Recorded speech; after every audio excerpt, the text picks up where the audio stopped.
Hello everybody, welcome back to another video. Sohail here, and today I want to teach you how you can use trailing stop order on Binance futures trading platform to lock in your profits and limit your losses. We're going to see what trailing stop is, how we use it, and in what situations it's more likely to help us in trading. Without wasting any more time, let's get started. On Binance futures trading platform, here in this part we have different types of orders, and here you can find trailing stop order. In my previous video, which was a complete guide to Binance futures platform, you became familiar with different types of orders and you learned how to place stop loss. All of those stop losses that we placed by the help of different types of orders were static, which means they are fixed at your specified price, and when the price reaches to that specified price, the order is triggered and it actually closes an existing open position. Of course, you can cancel those orders anytime you like and change the specified price and set a new higher or lower level for your stop loss. But as I said, again, it's fixed on that price unless you cancel and change it. But trailing stop loss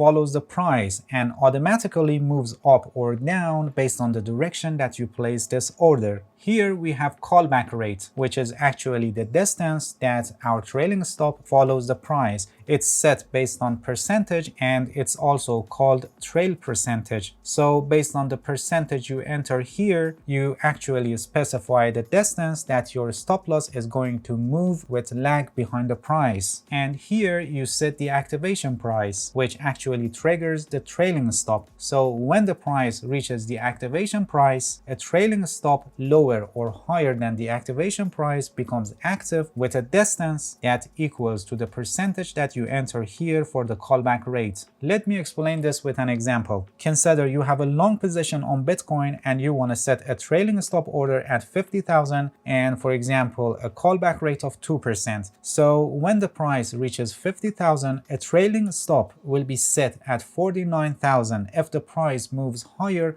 the trailing stop also moves up by keeping the distance 2%. So if the price reaches to 51,000, the trailing stop moves to 49,980. If the price reaches to 52,000, the trailing stop moves to 50,960. If the price reaches to 55,000, for example, the trailing stop moves to 53,900. But when the price falls and goes down, the trailing stop waits and stops moving. It stays the same and doesn't move down when the price is declining. So if the price goes down to 54,500, for example, the trailing stop remains 53,900. If the price goes lower to 54,000, the trailing stop 53,900, the same. And when the price reaches 53,900, the short order is triggered and it actually closes your open position on Bitcoin. So as you can see, step by step that the price is advancing, by the help of trailing stop, you limit your losses and lock in your profits. Now let's see this in practice with some examples. First, let's open a long position on this contract BTC USDT perpetual and let's set the leverage to 10, for example. We click on confirm and here we go. Let's place a market order with the size 0.002. We click on buy long, order submitted. And here it is, our long position on BTC USDT perpetual contract. Now we want to set a trailing stop order for this long position. Let's select trailing stop order here. Please pay attention, when we have a long position, for closing the long position, we need a short position. And for setting trailing stop order for the long position, which must be on the sell side, you must set the activation price at the current price of the market or higher than the current price of the market. If you set the activation price lower than the current price of the market, for example, let's set it to 40,000. And as you can see, the sell short button is not active. So for setting a short trailing stop order, your activation price must be set at the current price of the market or higher than the current price of the market. The price at the moment is something like 50,000. If you don't fill the activation price, the current price of the market will be considered and the trailing stop will be placed lower than the current price of the market, 1%, 2%, or whatever percentage that you set for the callback rate here. Let's set the callback rate to 2%, for example. Please pay attention that choosing the percentage for callback rate depends on your risk management strategy and also the volatility of the coin that you're trading. In this example, consider you bought your Bitcoin in lower prices and you want to start locking your profit from the current price of the market. So don't fill the activation price, and let's set the size same as our long position size. We enter 0.002. We click on sell short, order submitted, and here it is in open orders. The activation price was the current price of the market when we placed the order, and the trailing stop is 2% lower than this price. If the price goes down, the trailing stop doesn't move, and if the price reaches that level, I mean the level of 2% lower than the entry price, this short order is executed and it will close our long position. And if the price goes higher, the trailing stop also moves up and actually start locking more profits for you. Let me cancel this order and let's go to position tab. Another use of trailing stop order is when, for example, you see that the price is advancing sharply, so you step in and buy the BTC, and instantly after that you set a trailing stop order to lock in your profits as the price going higher. Consider we just opened this long position on BTC USDT perpetual contract, and now we want to set a trailing stop order. We set the callback rate to 1%, for example. We leave the activation price unfilled because we want it to be at the current price of the market, and the size same as our long position, 0.002. We click on sell short, order submitted, and here it is in open orders. By doing this, the trailing stop is 1% lower than the current price of the market. If the price goes down and hit this level, our long position will be closed with loss. And if the price goes higher, the trailing stop also moves higher and start to limiting the loss and locking profits if the price continues advancing. Let me cancel this order and explain another use of trailing stop order. Consider you opened a long position on Bitcoin, actually BTC USDT perpetual contract, and you want to set a trailing stop order higher than the current price of the market because, for example, the price is in a consolidation period, in a trading range or a pattern, and you believe if the resistance level is broken, the price is going to advance sharply, so you want to lock in your profits from that point and get the most out of that movement by using a trailing stop. So here you set the activation price higher than the current price of the market. If you remember, you can't set it lower for placing a short position. For example, for 40,000, as you can see, the sell short button is not active. Consider after analyzing the chart, we believe that 64,000 is a significant resistance level, and we believe it's going to be broken and a sharp move after that is going to happen. So we set 64,000 here for the activation price. Let's set the callback rate to 4%.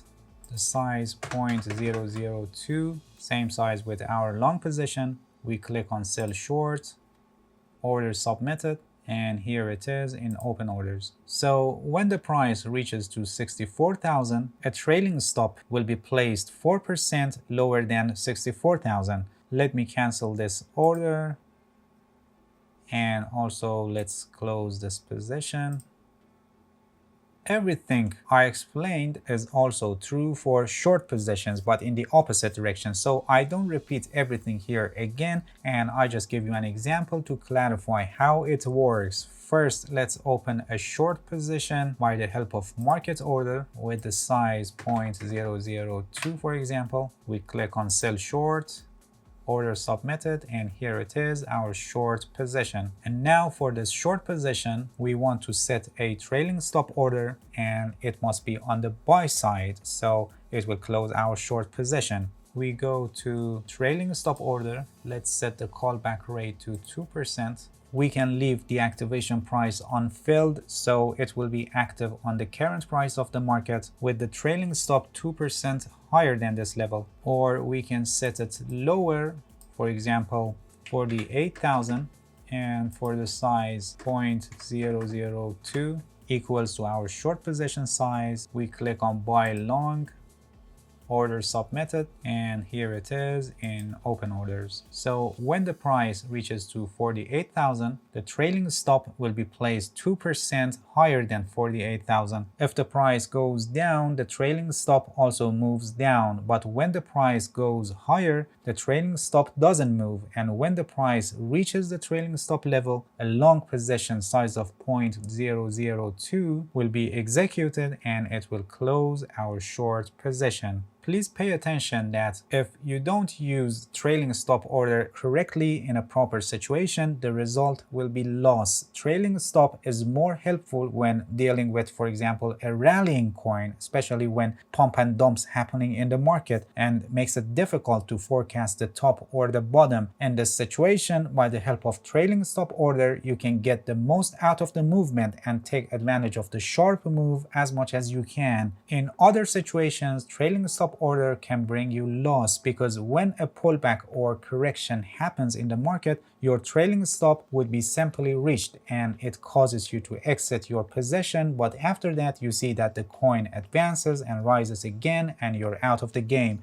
So using a trailing stop order and setting a fixed percentage for stop loss is not always a correct strategy to do, and the standard way of setting and moving a stop loss is based on price action. For example, setting a stop loss must be based on support and resistance levels or other important levels, and if you want to move your stop loss up or down and lock in your profits, it must also be based on price action. For example, if you have a long position after a pullback ended and the price started rising, you can move your stop loss up and set it below the pullback, which is now a strong support level. In the case of using trailing stop, in the situation that a pullback happens, your position is easily closed because the trailing stop is simply hit by the pullback. So using trailing stop order can be successful in situations that we are encountering with sharp moves like the pump and dumps that are very common in crypto market, especially with altcoins. And by the help of trailing stop order in these situations that are very difficult to predict the top or bottom, you can get the most out of the movement and take advantage of the sharp move as much as you can. Alright, that's it. Thank you for watching this video. If you have any question, feel free to ask and leave a comment for me. I'll answer your questions as soon as possible. If you found any value in this video, please like it. Please subscribe to my channel if you haven't already, and hit the bell so you get the notifications of my new videos. See you guys in next episode, and good luck with your trading.